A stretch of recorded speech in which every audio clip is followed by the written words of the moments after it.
En el entorno de globalización en el que vivimos, es cada vez más evidente que las economías más fuertes son aquellas basadas en conocimiento, en las que la investigación, el emprendimiento y la innovación tecnológica están altamente ligados. En las universidades más emprendedoras del mundo se han logrado generar empresas por estudiantes e investigadores que en muchos casos han alcanzado un éxito impresionante, impulsando incluso a las economías de sus propios países. Por otra parte, los gobiernos, las universidades, los empresarios y los tomadores de decisiones en las economías en desarrollo tienen un amplio compromiso con la formación de sus recursos humanos y el enriquecimiento de su capital intelectual. Una de las metas es lograr la apropiación de la cultura del emprendimiento y la innovación, identificándola como uno de los pilares de la competitividad. El Foro Diálogos de Emprendimiento es una iniciativa de la doctora Margarita Tecpoyotl Torres, como una alternativa de difusión enfocada en temas sobre investigación, desarrollo tecnológico, innovación y comercialización, que favorezcan el acercamiento, la comunicación y la vinculación entre los diversos actores que realizan innumerables esfuerzos para impulsar el desarrollo local, regional y nacional. Esperamos además que las opiniones y la experiencia compartida aporten y motiven la formación de emprendedores y gestores de la innovación. Para la realización de este foro, se cuenta con el invaluable apoyo de la Unidad de Vinculación y Transferencia de Tecnología de la UNAM, de CICAP y de estudiantes de la Maestría en Comercialización de Conocimientos Innovadores de la UAM. Sean bienvenidos. Bueno, buenas tardes a todos. Gracias por acompañarnos en nuestro segundo foro de diálogos de emprendimiento. El día de hoy nos acompaña Alberto Díaz,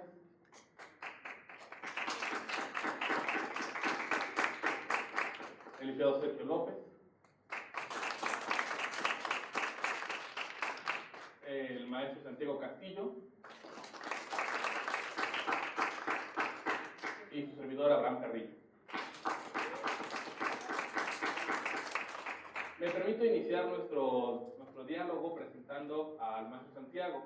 El maestro Santiago actualmente es profesor de tiempo completo por la Universidad Politécnica del Estado de Morelos, UPEMOR.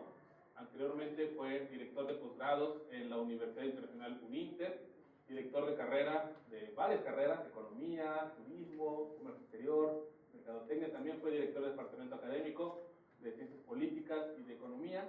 El maestro Santiago estudió economía por la antigua escuela de la CTM, tiene una maestría en finanzas corporativas por la Universidad Internacional y una maestría en ingeniería financiera por el Instituto Latinoamericano de Estudios Avanzados.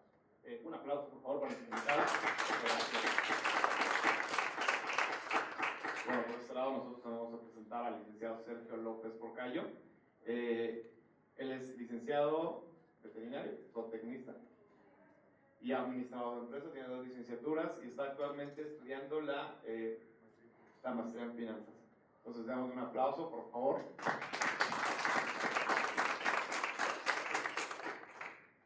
En los programas de posgrados en comercialización de conocimientos innovadores, nos enfocamos en el emprendimiento de base tecnológica.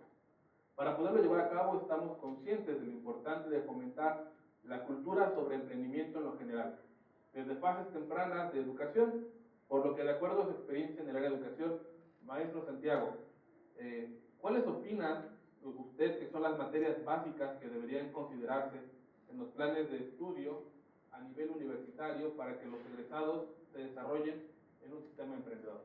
Bueno, en un momento, gracias por la invitación. Agradezco que hayan puesto la confianza en esta persona para que pueda platicarles un poquito en mi corta experiencia que puedo tener. Yo creo que parte de las materias que se deben impartir en todo plan de estudios es justamente la materia de emprendedores, que va acompañada con cuestiones de materias de finanzas, que tienen que ver con evaluación de proyectos, con plan de negocios, y quizás poner un poquito de énfasis en la parte de desarrollo de mercados, sobre todo en el análisis que se puedan tener, justamente para encontrar cuáles serían nuestros mercados metas, y que no estemos solamente poniendo un negocio o poniendo cualquier condición solamente para ver si pega, ¿no? Yo creo que ya estamos estudiando y estamos en un nivel donde si queremos poner un negocio, debe estar fijamente con objetivos, con metas establecidas, y yo creo que en esta parte la planeación estratégica es importante. Por supuesto, ¿no? Dejar de lado el ahí Dios dirá. Exactamente. Alberto, por favor. Bueno, una pregunta también para Sergio es, ¿considera usted que el sistema educativo actual permite obtener una formación favorable hacia el emprendimiento? De ser el caso, ¿cómo impulsa usted la adquisición de conocimiento y habilidades en esa área a nivel medio superior? Bueno, pues muy buenas tardes, gracias por la invitación. Mi nombre es Sergio López, voy a hacer una reseña breve para ponerme en contexto. Yo tengo un instituto educativo INPE.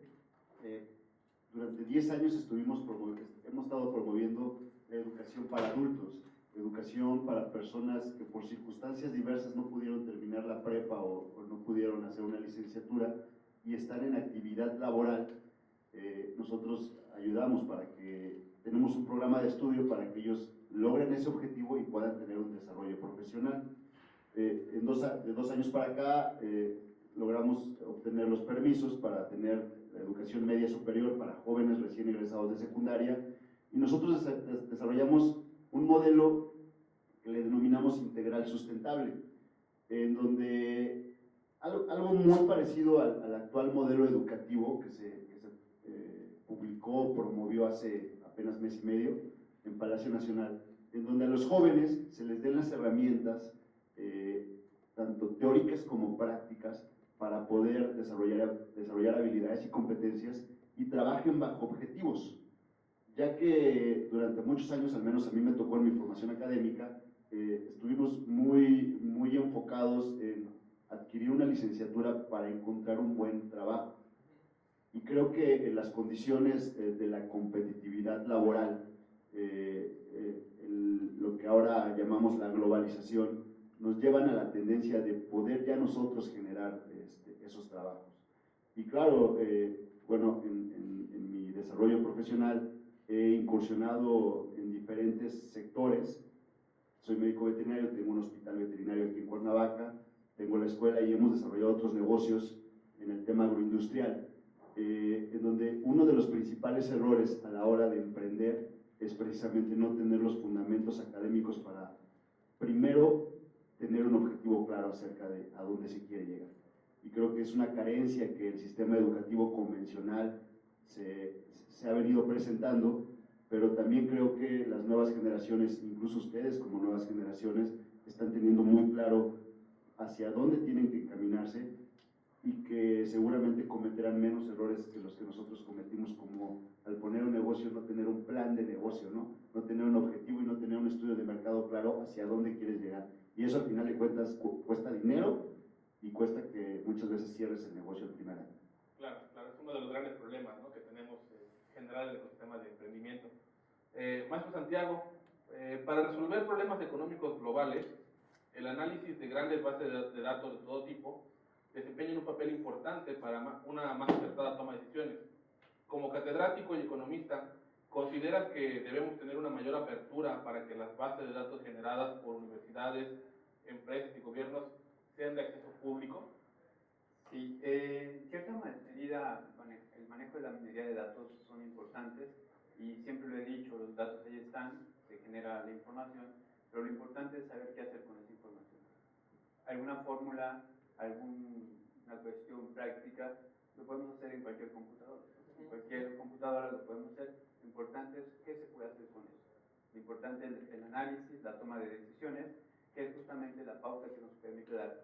Y yo creo que en esta condición ya estamos en una edad, en una etapa donde el análisis es parte integral de nuestra formación, y que a partir de esto entonces nosotros podemos entender mejor cuál es el ámbito que nos rodea como empresarios, como empresa, y como una condición de la cual nosotros vamos a poder poner o llevar a cabo nuestro negocio.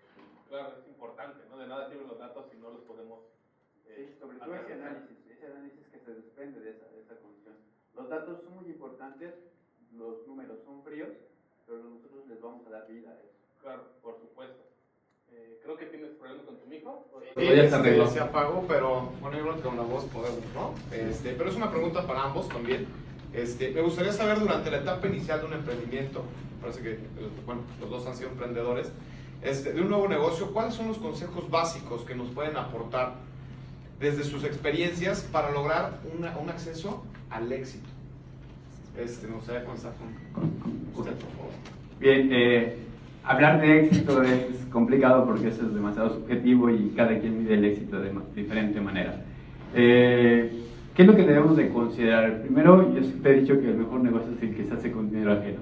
Entonces, en ese sentido, ¿por qué? Porque marca responsabilidad. Y si yo te dejo mi dinero en tus manos, tú ya tienes una responsabilidad de que no puedes echar a perder eso. ¿Por qué? Porque es mi dinero, no es el tuyo. Y en ese sentido hay algo que es importante. El primer peso que inviertan jamás se lo van a gastar. Jamás se lo van a gastar, porque si se lo gastan quiere decir que el negocio no está dando las condiciones suficientes como para poder obtener más de ese peso. Okay. ¿Qué es lo primero que tenemos que tener en mente? ¿Qué es lo que el mercado me está pidiendo? ¿Qué es lo que yo le puedo dar al mercado? ¿Para qué? Para que en función de eso yo determine si realmente lo que yo estoy pensando que puede ser objeto de venta se pueda determinar. Claro. Entonces siempre es importante tener ese objetivo, tener qué producto, qué bien, qué servicio es lo que vas a ofrecer. Y si ese producto, ese servicio es bien aceptado, entonces vamos adelante con el plan de negocios, con el proyecto de inversión. Claro. Bueno, sí, claro, por supuesto, el primer punto que debemos valorar es el objetivo. Desde mi experiencia, creo que todos los negocios son buenos. Generar un producto o un servicio es bueno, pero lo más importante es hacer un plan de negocio. Es marcar de forma muy puntual cuáles van a ser tus objetivos al inicio, a mediano y a largo plazo. En todo proceso de consolidación debe haber una preparación. Como emprendedor, normalmente iniciamos siendo todólogos, pero muchas veces eso afecta al negocio que estamos emprendiendo, ¿no? Por ahí hay una frase muy célebre de Henry Ford, ¿no? Que dice: el mayor éxito es rodearme de gente más inteligente que yo. Y la realidad que en un negocio eso es cierto. O sea, no eres ni el mejor contador ni el mejor para seleccionar al capital humano. Entonces puedes tener una muy buena idea o puedes generar un muy buen servicio, pero para que ese producto o servicio tenga un valor reconocido en el mercado es porque varios retroalimentaron esa idea y lo están ofertando. Entonces es sí integrarte de un equipo, sí tener tu objetivo muy claro, ser perseverante, paciente y lo más importante, nunca dejar de prepararte. La realidad es de que todo el tiempo hay información. La información eso es muy importante. Y la parte del emprender, yo creo que siempre es relevante, sobre todo porque tenemos que cambiar la condición de que las escuelas o las universidades solamente generan fuerza de trabajo, capital humano, sino también generan grandes empresarios y que a partir de esto se pueden empezar a consolidar. A mí me gustaría hacerte una pregunta, no viene en nuestro temario, pero me adelanto un poco, luego viene otra pregunta para ambos, pero también siguiendo un poco esta idea, Santiago. Has trabajado en escuelas particulares y públicas, ¿no? Bueno, actualmente estás en una universidad pública del subsistema de universidades tecnológicas y politécnicas del país, ¿no? Una de las más grandes de todo el sistema educativo nacional. Desde tu perspectiva, ¿en dónde se han capitalizado mejor los esfuerzos para la cultura de emprendimiento? ¿En las escuelas particulares o en las escuelas públicas? Bueno, yo creo que la escuela particular siempre tiene que tener un poquito de esa visión del negocio, sobre todo porque para ellos también es negocio. Claro. Entonces, lo principal que te voy a poner en una escuela particular es esa visión que traigo yo como empresario. Esa parte empresarial que a veces en la escuela pública no te pongo tanto, porque en la escuela pública a veces nos enfocamos más hacia la parte de la investigación. Entonces, si yo me voy por la parte de la investigación, dejo de lado la parte del emprendimiento. ¿Quién la tiene que sostener o quién la tiene que suplir? En este caso, la escuela particular. Yo creo que en ese sentido sí falta un poquito de mayor enfoque a la escuela pública, esta parte del emprendimiento.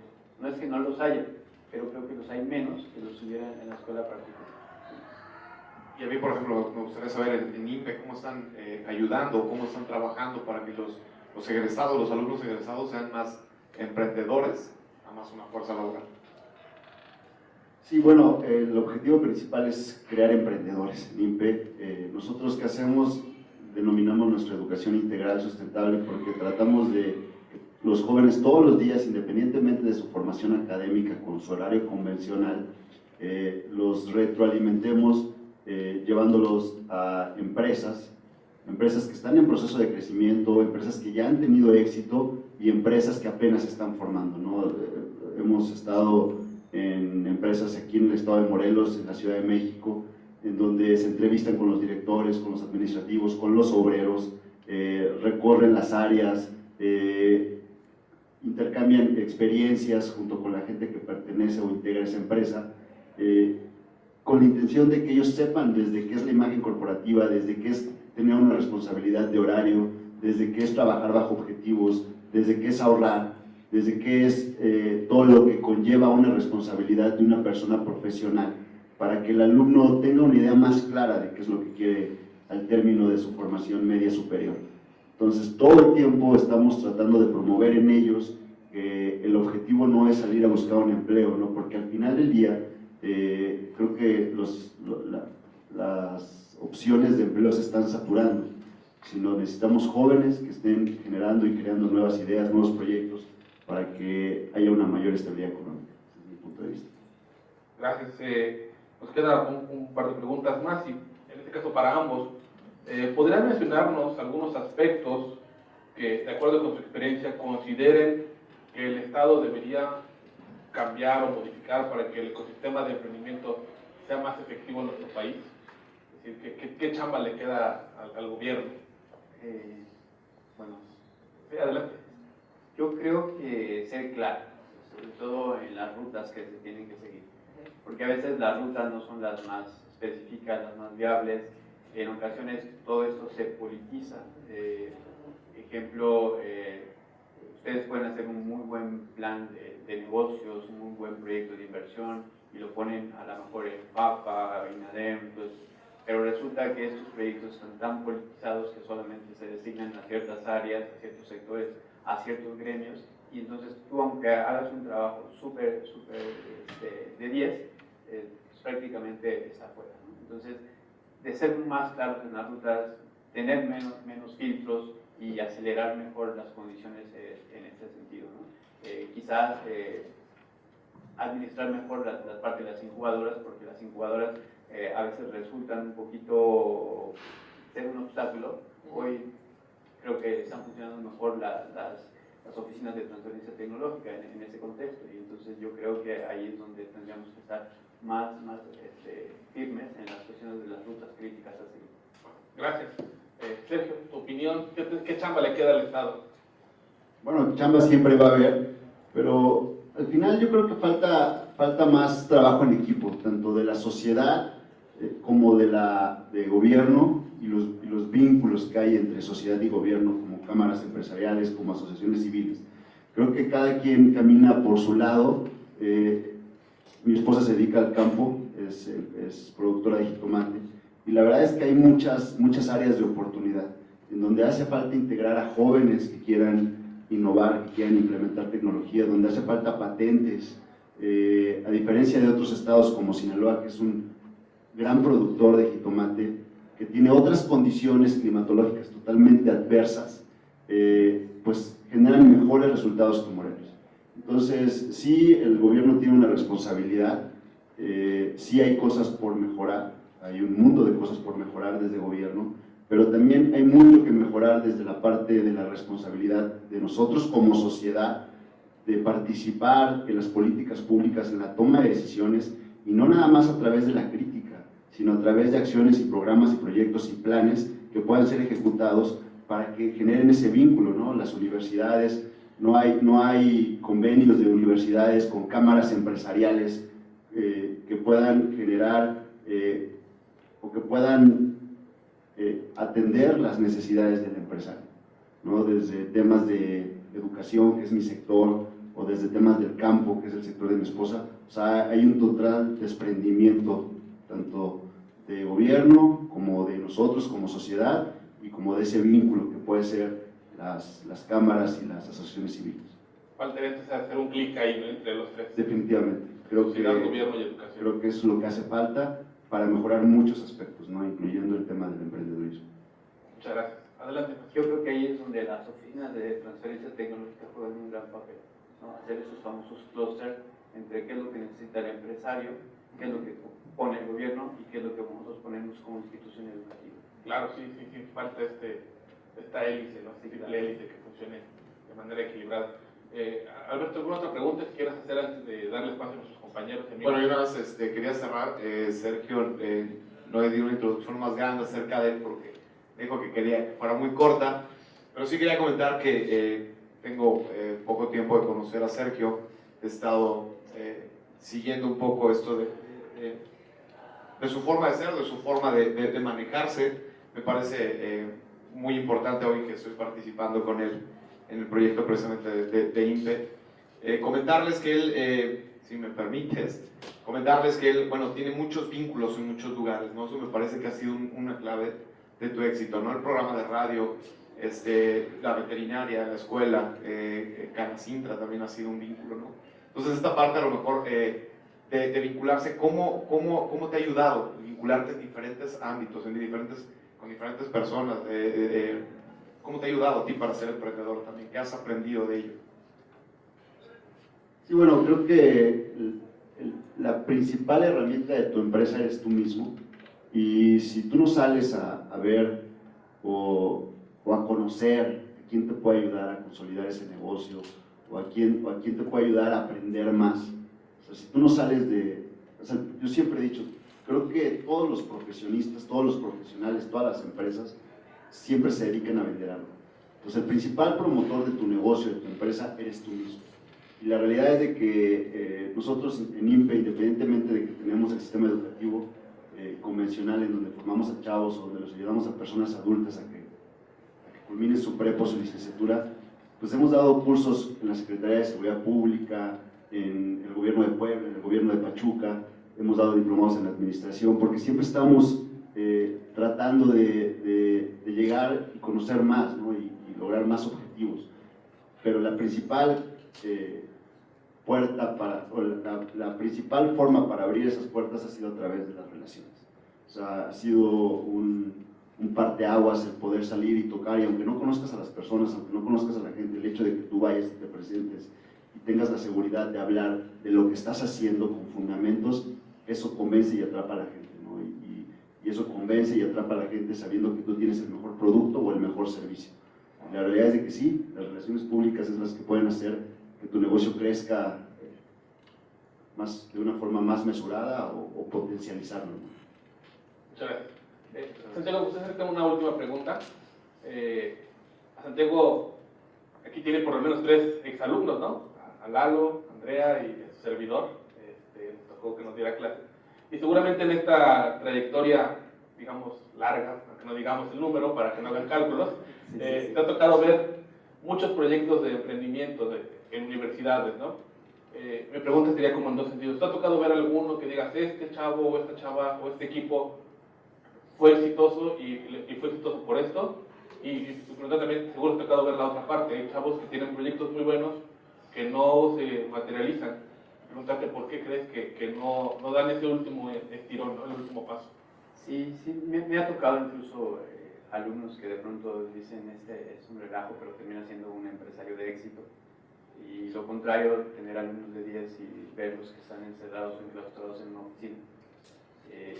Creo que aquí la parte importante, hablando en los términos de negocios, es que no se fincan en el dinero como un objetivo principal.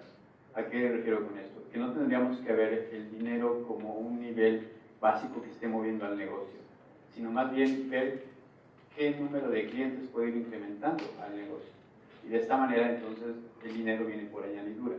Es decir, nosotros tendríamos que estar viendo la parte, como bien mencionaba, de los servicios de calidad, la cuestión de la infraestructura, la cuestión del capital humano, y que en cierta manera el negocio por sí mismo se esté reproduciendo. Y con esto, pues, prácticamente el dinero pasa a un segundo término. Y lo podemos ver también desde el punto de vista personal. Si nosotros nos movemos en función del dinero, estamos limitándonos y estamos destinados a hacer siempre en la misma tabla, no dar ese brinquito que nos lleva a ser un empresario de éxito. Tengo conocimientos de algunos chicos que tienen grandes proyectos, que se dedican al coaching, que se dedican a ser empresarios, que se dedican a exportar. Estamos exportando mole a Nueva York, Chicago, Los Ángeles y Dallas. Conozco otros proyectos que justamente lo que hacen es esa parte de buscar recursos para otros proyectos, ¿no? Entonces, en ese sentido, creo que han seguido una ruta importante, pero sobre todo que no han fincado en el dinero su eje central. Sino más bien la creación de un beneficio tal vez para la sociedad, ¿no? Porque por ahí cambiamos otra vez el chip, nos podría mejor. Pues dejamos abierto ahora el espacio para preguntas de nuestro amable público, de nuestros amigos y compañeros. Si alguien tiene alguna pregunta, ahora es un buen momento. Eduardo, ¿una pregunta? Carlos Eber, por favor, te escuchamos desde ahí, no tenemos más micros, dispénsanos. Sí, está bien, está bien. No, porque si respondes... Primero, pues agradecerle por haber acompañado, por estar aquí con nosotros. Y la pregunta es en ese sentido de cómo fomentar esa pasión emprendedora, cómo reinventarse, sabiendo que pues muchas veces uno cae en un como estado de conformidad o en un momento de apatía, ¿no? Entonces, ¿cómo ustedes hacen? ¿De qué manera nos pueden aportar algo de un consejo, algo para nosotros reinventarnos, ¿no? Y continuar con esa pasión, esa flama que nunca deje de estar en el sentido de emprendimiento. Qué gusto. Bueno, gracias. Sí, entrar en una zona de confort es, híjole, es tan fácil que de pronto uno se empieza a oxidar, ¿no? Ciertamente, algo que te pueda mover o que te pueda establecer para buscar un emprendedurismo es algo que te mueva a ti. Es decir, no pensemos en un gran negocio cuando no hemos puesto ni siquiera la primera piedra. Yo creo que algo que tenemos que hacer es irnos al mundo, abrirnos al mundo, abrir nuestra visión.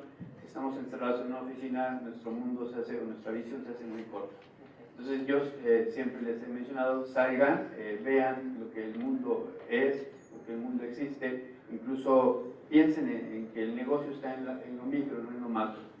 ¿Por qué? Porque al final de cuentas lo micro somos nosotros. Por ejemplo, pensemos en las gelatinas, ¿no? Piense que vendiendo gelatinas no es un gran negocio. Piensen en todos los niños de las escuelas primarias que les podrían consumir gelatina, ¿no? ¿Cuántos alumnos de primaria somos? ¿Qué vamos? Hacemos un negocio con las primarias, les damos para su cooperativa, pero tenemos un buen kit de niños que nos pueden estar consumiendo a la semana. Esa es la parte importante. No pensemos en el gran negocio cuando todavía no hemos puesto la primera piedra. Entonces yo creo que algo que nos puede mover es algo que también a nosotros nos agrade y que en cierta manera nos puede beneficiar. A mí me encantan las gelatinas, pues yo voy a vender gelatina. Claro, muy bien. Sergio, por favor. Sí. Bueno, haciendo referencia a las gelatinas están. ¿Quién iba a pensar que un negocio de bolis iba a ser tan exitoso? Bolis Lucy. Es un negocio muy exitoso que incluso ya está vendiendo en otros estados, ¿no? Entonces, la realidad es de que pues esa inyección de energía creo que cada uno nos la inyectamos diariamente. También el tener una mujer ambiciosa puede ser otra inyección. No es cierto, no. Creo que el estar informado te lleva a ir encontrando el rumbo que deseas encontrar. La realidad es de que yo quería estudiar medicina humana, pero no acredité mi examen aquí en la UAM. Entonces, para no tener un año sabático, me metí a medicina veterinaria y me gustó, me encantó la medicina veterinaria, fundé un negocio y después me gustaron los negocios, ¿no? Entonces, creo que cuando eres insistente, todos los días vas encontrando lo que te apasiona y al final todos tenemos una necesidad de crecer y desarrollarnos profesionalmente, ¿no? Entonces, creo que esa insistencia, esa perseverancia, el estudiar, el explorar, el salir, incluso el viajar, te da la oportunidad de trazarte objetivos cada vez un poco más altos. Y claro, siempre es empezar desde el principio, antes de poder escalar castillos más grandes. Claro, muchas gracias. ¿Alguien más? ¿Alguna otra pregunta? El joven que no lo conozco. ¿Cuál es su nombre? Axel. Axel, como el de Guns N' Roses. Mi pregunta es... Tiene la cabellera, tiene la actitud rockera. Así ¿Cuáles son esas pistas o detalles que nos indican cuándo dejar de invertir tanto como tiempo y dinero en un proyecto, debido a que nos hablaron del fracaso de un restaurante y del casi fracaso de los filtros que se vendieron a Coca-Cola? ¿Cuándo te das cuenta si seguir o abortar en la misión? Me gusta. Bien, cuando lo que tú estás estableciendo ya no te llena, esa es una primera. Ya ni siquiera tú estás poniendo énfasis o empeño en poder hacer lo que tú estás generando. Ese es un primer momento. Y ya estás en una zona de confort que no te está llevando a nada, cuando ya no estás innovando, cuando ya no estás creando esas perspectivas de desarrollo y de crecimiento. Ejemplo, si tú tienes una lavandería y ya tienes tu mercado establecido y a lo mejor ya no te interesa ir a buscar más hoteles, más restaurantes, a las cuales les puedes dar servicio, esa parte y cuando ya prácticamente tus costos están alcanzando, ya cuando tu nivel de utilidad está dejando de ser importante. Y algo que también es relevante y que pasa a muchos empresarios es que hacen de su negocio su caja chica. Entonces hay que separar totalmente esto, porque si en tu momento tú estás utilizando tu negocio para cubrir tus gastos personales, estamos ya cayendo en un error importante. Por favor. Sí, definitivamente el plan de negocio para emprender es importante, porque en el plan de negocio tú te vas a poner un objetivo medible, claro y alcanzable. Entonces, el objetivo lleva tiempo, o sea, le vas a poner una fecha en donde vas a tener muy claro que cuando llegue esa fecha vas a tener resultados. Entonces, creo que el plan de negocio te lleva a decir, bueno, yo voy a poner este negocio en la primera fase es cuando vamos a tener local, vamos a abrir las puertas al público. En la segunda fase es cuando vamos a hacer una campaña de mercadotecnia y lo vas definiendo, ¿no? Y llega un momento donde si bien no tienes una ganancia, al menos el negocio es ya rentable. Entonces debes de tener muy claro en el plan de negocio la primera, la segunda, la tercera fase, la cuarta fase, para saber en qué momento tu negocio ya es exitoso o en qué momento lo tienes que dejar. O sea, porque, como te digo, o sea, uno muchas veces es romántico. Dice, no, yo sé que sí iba a pegar y lo único que me faltó fue esto. Y le sigues invirtiendo más dinero a algo que definitivamente no estuvo bien planeado. Entonces, cuando tú pones tiempo, hora y lugar de cómo deben generarse los resultados y todo bajo un techo financiero, bajo un presupuesto más bien, ahí es cuando no hay vuelta atrás y dices, sí funcionó, o sí está funcionando, o de plano no está funcionando. Y obviamente viene de la mano de hacer un análisis dependiendo del tipo de negocio, dependiendo de cómo tú te desenvuelvas, un análisis mensual, semanal o quincenal de cómo es que los resultados se están dando. Entonces, lo que comentaba el maestro es eso, ¿no? O sea, es el manejo de la información. Qué tan viable es el negocio, cómo se está desarrollando, cómo se está consolidando a la fecha que tú pusiste de acuerdo al estudio o a la investigación que desarrollaste previo o en la formación del plan de negocio. Hace rato hablábamos del costo de oportunidad, ¿no? Porque sale más caro seguir en el negocio que abortarlo. Claro, siempre hay que ver el costo de oportunidad. Vital. ¿Cuántos emprendedores hay aquí? A ver, una pregunta para el grupo. ¿Cuántos emprendedores hay aquí? ¿Cuánta gente está pensando poner un negocio o tiene un negocio? Levanta su manita, derecha, izquierda, la que quieras. ¿Qué son los negocios? ¿Qué tal si hacemos networking? Ahorita hacemos networking, terminando esta última. Yo te tengo la propuesta. Oigan, ¿alguna otra pregunta? ¿Alguien más? Allá al fondo, por favor. Mencionaba que antes de pensar en el gran negocio o en la gran empresa, había que ponerse esa primera piedra, ¿no? ¿Cuál sería esa primera piedra, ¿no? Por ejemplo, para alguno de nosotros que quizás seamos emprendedores en algún futuro, es necesario, y yo sé que todos estamos conscientes de que nuestra posibilidad económica o adquisitiva y nuestro capital para poder emprender un negocio es totalmente nula, ¿no? Entonces, ¿cuál sería ese primer paso que hay que dar para poder conseguir el capital necesario y poder emprender y dar el gran paso hacia un gran negocio. Sí, bueno, en un primer momento mencionábamos que no era son de broma que el mejor negocio se hace con dinero ajeno. Y sobre todo, si tú tienes claro qué producto, qué servicio o qué es lo que vas a realizar, elaborar, como bien decías, tu plan de negocios. Y entonces buscar quién pueda estar financiando ese plan de negocios, que puede ser el Estado, que pueden ser amigos, que pueden ser accionistas.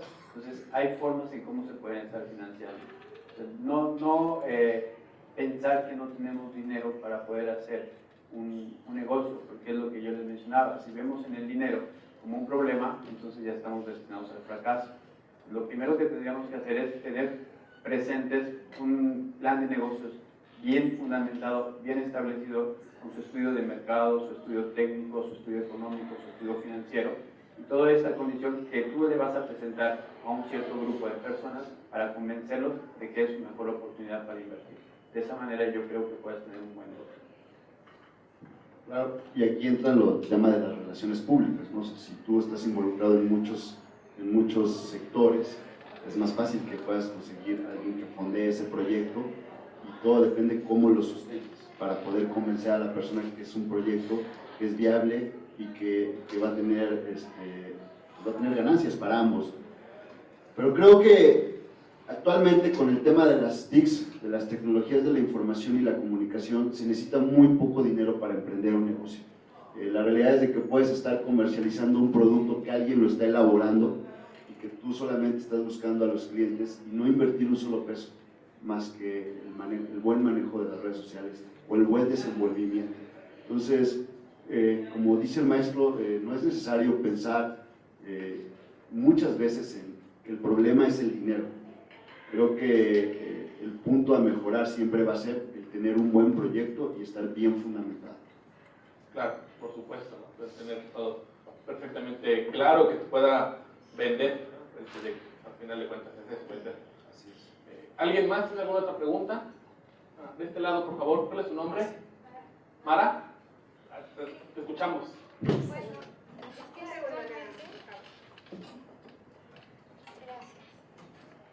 actualmente existe un problema en cuanto a las becas otorgadas a maestrías y doctorados, que se están reduciendo el número de estas, ¿no? Entonces yo pensando en qué vamos a hacer a futuro, porque el país no necesita aportar el recurso científico, sino pienso que necesita acrecentarlo, ¿no? No podemos decir ya nos vamos a limitar en becas, porque sería un error y pues ya se está cometiendo, ¿no? Entonces pensando en qué podemos hacer para evitar esto, pues yo pienso, ¿no? Pues podemos sacar productos de lo mismo que nosotros hacemos en el laboratorio, pues empezar a comercializar más y de esta manera recursos poder a más estudiantes otorgarles becas de manera, pues de los mismos productos que se vayan generando, ¿no? Pues esa es mi idea, ¿no? De lo que se tiene que empezar a hacer ahora, porque a lo mejor, a pesar de que se manifiestan personas y empiezan a decir, no, pues estamos en desacuerdo de eso, el gobierno a veces no hace caso, ¿no? Hace caso solo de este tipo de cuestiones, ¿no? Entonces pienso que nosotros mismos debemos de empezar a generar ahora recursos para más estudiantes. Entonces es lo que pienso. En este momento en el país hay algunas instituciones que ya están generando este tipo de concepto de generar más científicos de esta manera. Conocen así actualmente si ya existen institutos que estén ya desarrollando productos y vendiéndolos y de esta manera financiando más becas. Bueno, de inicio, la maestría en la que estamos es comercialización de conocimientos innovadores, precisamente para comercializar esto, ¿no? Sí, tengo conocimiento. Un claro ejemplo es la Universidad Politécnica de Tlaxcala, que está trabajando justamente con el gobierno de Tlaxcala para empezar a comercializar algunas cuestiones de patentes, justamente en ese famoso clúster que hay entre el empresario, la educación y obviamente el Estado, donde se crean las condiciones para poder desarrollar productos de acuerdo a las necesidades que se están dando en los sectores de primordial importancia en Tlaxcala. En este caso, estamos hablando de uno de los sectores que se está desarrollando, justamente es el sector automotriz. Entonces, Esa es la condición, ¿no? Aquí lo más importante es que ciertamente por unas cuestiones de presupuesto han venido disminuyendo y siempre impacta a la cuestión social y en este caso a la educación. Pareciera ser que al Estado no le interesaría generar más investigadores, más científicos, personas por el estilo. Pareciera ser ese sentido. Pero cambiamos un poquito esta parte y quizás la propia universidad pueda estar generando sus flujos de efectivo que le permitan refinanciarse y con eso generar las oportunidades de negocios y de becas que quizás se necesitan. Yo estoy totalmente de acuerdo contigo en que ciertamente los productos que se estén generando al interior de las instituciones sean objeto de comercialización y es por eso que es importante que ustedes también tengan contacto con otras disciplinas para que eso sea multidisciplinario. Si ustedes no pueden hacer o no saben hacer, no porque no lo sepan hacer, sino más bien no son los especialistas en hacer una investigación de mercado, nos vamos con los mercadólogos, ¿no? O nos vamos con algunas otras disciplinas donde podamos fundamentar un buen plan de negocios para llevar a cabo lo que estamos haciendo al interior de las universidades. ¿Hay que comentar algo, César, por favor? Sí, bueno. Las principales universidades o las universidades número 1 a nivel mundial viven poco del subsidio de los gobiernos. O sea, la realidad es de que es la parte que debemos de trabajar desde el sector empresarial y vincularlo con el sector de la investigación, es generar investigación que potencialice los negocios, que potencialice las empresas. Eso es lo que se necesita, hacer ese vínculo. Hace unos 4 o 5 meses escuchaba de la recaudación que tuvo la Universidad de Harvard y pues la verdad eran números impresionantes, y fue una recaudación anual de la venta de patentes, de las donaciones que dieron los estudiantes que habían tenido éxito en el desarrollo de sus proyectos. Entonces creo que así como los negocios evolucionan, debe de evolucionar el tema de la investigación. Y no es que esté a favor o en contra, simple y sencillamente creo que los tiempos son otros y debemos de pensar en generar la investigación que potencialice las empresas para que podamos generar una estabilidad. No tener que buscar al gobierno, porque tanto nosotros como empresarios necesitamos de ustedes, como ustedes necesitan de nosotros. Entonces creo que hacer ese vínculo puede potencializar todo el sector. Muchas gracias. Gracias. Una última pregunta para culminar nuestro diálogo de emprendimiento. ¿Alguien más que quiera? Doctora, por favor. Perdón, no es una pregunta, es un comentario todavía a lo que menciona Mara. Y es que efectivamente, o sea, orientar a la investigación hacia la satisfacción de necesidades de la sociedad es inminente, ¿verdad? Sin embargo, bueno, creo yo que aquí muchos de los chicos pues desconocen todavía cuáles son los esquemas legales dentro de los cuales se manejan nuestras instituciones, ¿verdad? Como trabajadores y como estudiantes, lo que generamos es propiedad de la institución, ¿verdad? Ella es la titular, aunque a nosotros se nos dé el beneficio del reconocimiento, ya sea como autores o como inventores, de tal forma que cuando buscamos comercializar el conocimiento que generamos, ¿verdad? Tiene que ser dentro del más estricto marco legal, ¿verdad? Informar a la universidad, que la universidad decida la forma y todo ello, y pues bueno, que esto no lo pasemos por alto, ¿verdad? Siempre tenemos que atender a la institución en la que nos encontramos y a su marco legal, ¿verdad? ¿Sí? Muchísimas gracias. Gracias. Bueno, entonces, si no hubiese más preguntas, pediré un fuerte aplauso para nuestros invitados, por favor. Agradecer enormemente su tiempo, su participación muy enriquecedor y hay que tomarnos una foto para el recuerdo, ¿no? Claro que sí.